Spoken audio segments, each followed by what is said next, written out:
नमस्कार सर्व सारस्वतांना.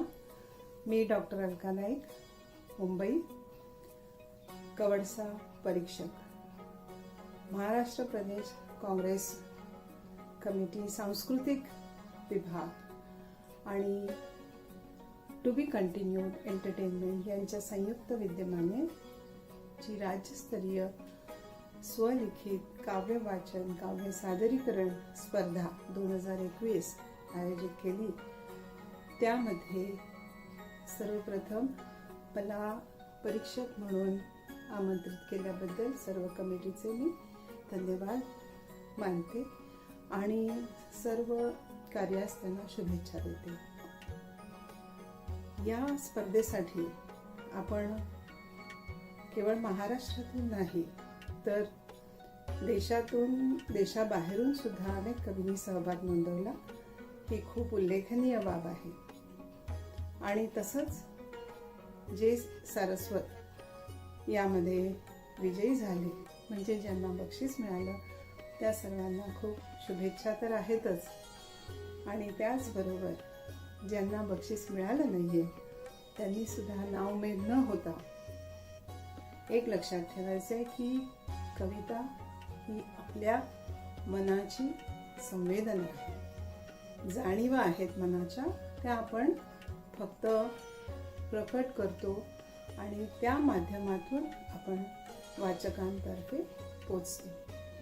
तर आपल्याला हे लिहित जायचंय, करत जायचंय, कारण स्पर्धा किंवा परीक्षा ह्या गोष्टी केवळ एक निमित्त मात्र असतात की ज्यामध्ये आपण आपल्या काही उणीवा काही त्रुटी असतील तर त्या कमी करायच्या आणि त्यातूनच आपण सुधारणा करत पुढे पुढे जायचं असतं. साहजिकच एवढ्या कविता आलेल्या आहेत, त्यामध्ये बऱ्याचशा कविता खूपच छान आहेत, सादरीकरणही चांगलं आहे, पण आपल्याकडे तेवढ्याच सगळ्यांना बक्षिसं देता येणार नाहीत म्हणून काहींना बक्षीस मिळाली नाही आहेत हे लक्षात घ्यावे. यामध्ये काही ज्येष्ठ कवींच्याही कविता मागे पडल्या असतील, कारण आपण काही विद्यार्थ्यांना काही नवोदित कवींना यामध्ये आपण बक्षीस दिलेलं आहे. तर आम्ही सर्वांनीच हा प्रयत्न केला आहे की काही करून आपल्याला या तरुण वर्गाला लिहितं बोलतं करायचं आहे आणि त्यासाठी आपला प्रयास आहे. या कमिटीतर्फे ज्या सर्वांनी काम केलं त्या सर्वांना खूपच शुभेच्छा आणि खरोखर त्यांनी जे उल्लेखनीय कार्य केलेलं आहे तुम्हा सर्व सारस्वतांना पुढे आणण्यासाठी सर्व कवी कवयित्री जितक्या जणांनी भाग घेतला त्यांना न्याय देण्याचा प्रयत्न करण्यासाठी त्यांनी खूपच मेहनत घेतली आहे आणि तसंच आम्ही सुद्धा त्यासाठी कार्यरत झालो.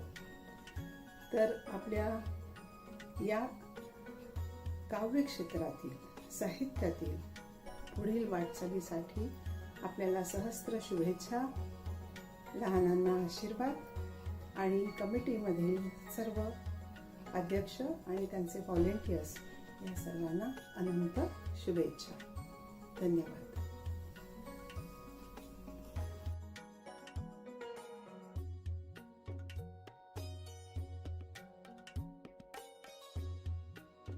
नमस्कार, मी रेखा बेहरे, मुंबई प्रदेश काँग्रेस कमिटी सांस्कृतिक विभाग आणि टू बी कंटिन्यू यांनी आयोजित केलेल्या कवडसा या ऑनलाईन स्पर्धेत परीक्षक म्हणून माझी नियुक्ती केल्याबद्दल खूप खूप धन्यवाद. ही स्पर्धा ऑनलाईन पद्धतीने सादर केली हा एक वेगळाच अनुभव परीक्षक म्हणून मला मिळालेला.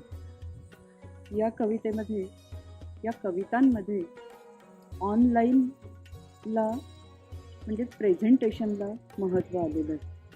म्हणजे उत्तम काव्यगुणांबरोबर कवितेमध्ये प्रेझेंटेशन ही असलं पाहिजे ही एक जाण सर्व कवींना काही प्रमाणात मला दिसलेली आहे. कवितेचं प्रेझेंटेशन करायचं म्हणजे काय करायचं हे मात्र बऱ्याच कवींना कळलेलं दिसत नाही. उत्तम कवितेमध्ये याबरोबरच प्रवाहीपणा असावा, उत्स्फूर्तता असावी, शब्दांना योग्य वजन असावं, लय असावी, गती असावी. त्यासाठी जर कविता गेय करायची असेल तर कोणता फॉर्म वापरावा हे आधीच ठरवावे. लोकगीतं, ओव्या, अभंग, गझल हे सारं चपखल बसेल अशी शब्दरचना असावी. हे तुम्हाला सवयीनंच जमू शकतं. मुक्त छंदातही कविता उत्तम रीतीने सादर केली जाते. यासाठी कविता अभ्यासायला हव्यात, उत्तम कविता अभ्यासायला हव्यात. मराठी कवितांकडे आशय आणि अभिव्यक्तीच्या दृष्टीने पाहायला हवे. कविश्रेष्ठ कुसुमाग्रज, मंगेश पाडगावकर, विंदा करंदीकर, वसंत बापट यांच्या पूर्वीचे बालकवी मर्ढेकर, तांबे, कवी गिरीश यांच्या कविता नवलाईनं आणि कौतुकानं अभ्यासायला हव्यात, पाहायला हव्यात. आजच्या 10-20 वर्षातल्या च्या काळांमधल्या कवींच्या कविता देखील खूप चांगल्या असतात. विषयाचं वैविध्य त्याच्यामध्ये असतं. आता म्हटलं तसं सादरीकरण त्याच्यामध्ये असतं. याचाही अभ्यास आपण करायला हवा. चांगली कविता लिहायची तर हे सारे कष्ट आपल्याला घ्यायला हवे. उत्स्फूर्त कविता जेव्हा आपण लिहितो तेव्हा तो अनुभव घेताना त्याचा अर्थ आधी आपण समजून घेतला तरच ती लिहिलेली कविता वाचकाला अंतर्मुख करेल. जेव्हा तुकोबाराय म्हणतात, आम्हा घरी धन शब्दांचीच शस्त्रे शब्दांचीच रत्ने यत्ने करू, किंवा नारायण सुर्वे म्हणतात, कामगार आहे मी तळपती तलवार आहे सारस्वताने मी गुन्हा करणार आहे. असं म्हटलं की कवितेला एक वेगळीच धार त्यामुळे प्राप्त झालेली दिसेल. या कविता विश्वांमध्ये परीक्षक म्हणून जेव्हा मी पाहते त्यावेळेला या सगळ्या शक्यता तुमच्या कवितांमध्ये मला दिसतात. उत्तम काव्यलेखनासाठी सतत कविता लिहित राहा. जीवन जगताना आलेला अनुभव हा माती जसं पाणी शोषून घेते तसा शोषून घेत राहा. म्हणजेच एका वेगळ्या ऊर्जेने शब्दांची अभिव्यक्ती तुमच्याकडून होईल. या स्पर्धेमध्ये 70-75 कवींनी भाग घेतलेला होता. या कवितांचे विषय प्रेमकविता, निसर्ग कविता, आईविषयक कविता, आशावादी कविता. याबरोबरच करोना हा एक वेगळाच विषय कवितेमध्ये आलेला आहे. या करोनाच्या लाटेनं कवितेचं विश्व असं काही झपाटून टाकलेलं आहे की कवींना या करोनावरती काही उपाय शोधता येईल का याचाही विचार कवी मंडळी करताना दिसतात. आपापल्या कुवतीप्रमाणे प्रत्येकाने हा विषय मांडण्याचा प्रयत्न केला. जात, धर्म, पंथ, वय याही पलीकडे पुरून उरलेला आणि कवीचं भावविश्व उद्ध्वस्त केलेला असा हा विषय काही काळपर्यंत तर नक्कीच कवितेमध्ये राहील. या स्पर्धेमध्ये अजून मी पाहिलं की भक्तिरसानं ओठंबलेली कविता आपल्याला दिसते. कृष्ण आणि द्रौपदी यांची असहाय्यता आजच्या काळाच्या मूल्यमापनामध्ये आपल्याला केलेली दिसते. तसंच विद्रोही कविता लिहावी का असा विचार कवी करताना आपल्याला दिसत आहे. आजची मराठी कविता प्रश्न विचारते ही गोष्ट मला खूप महत्त्वाची वाटायला लागलेली आहे. कवींना हे भान, हे समाज भान त्याच्यामुळे प्राप्त झालेलं आहे.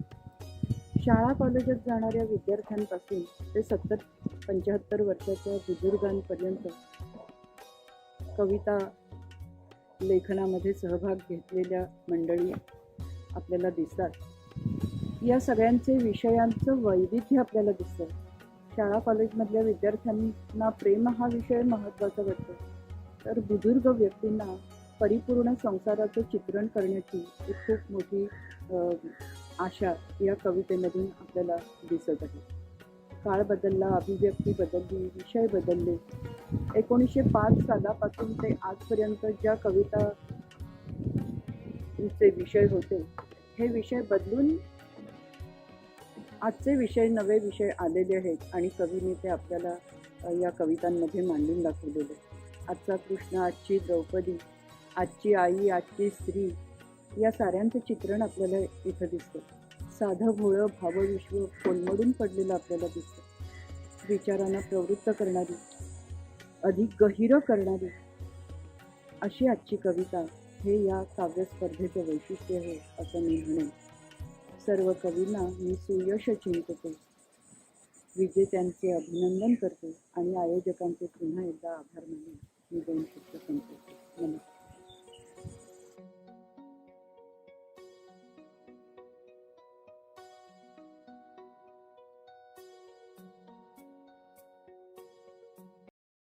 नमस्कार.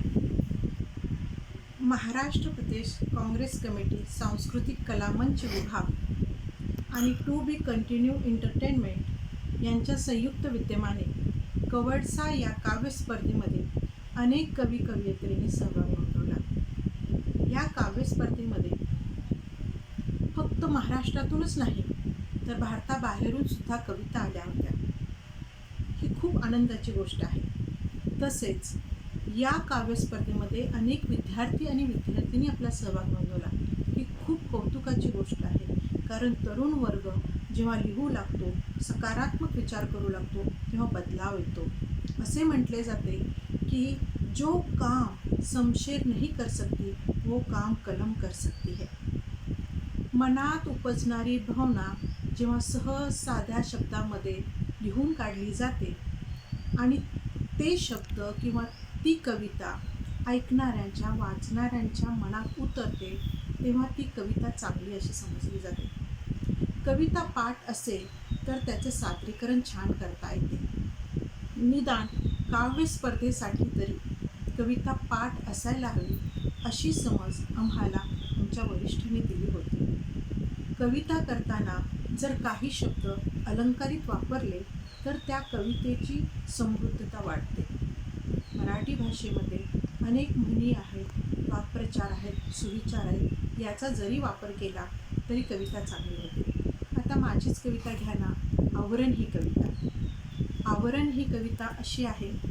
आयुष्याचा धागा दैवाची सुई, आयुष्याचा धागा दैवाची सुई, ओवून सुरू झाली जीवनाची वारी.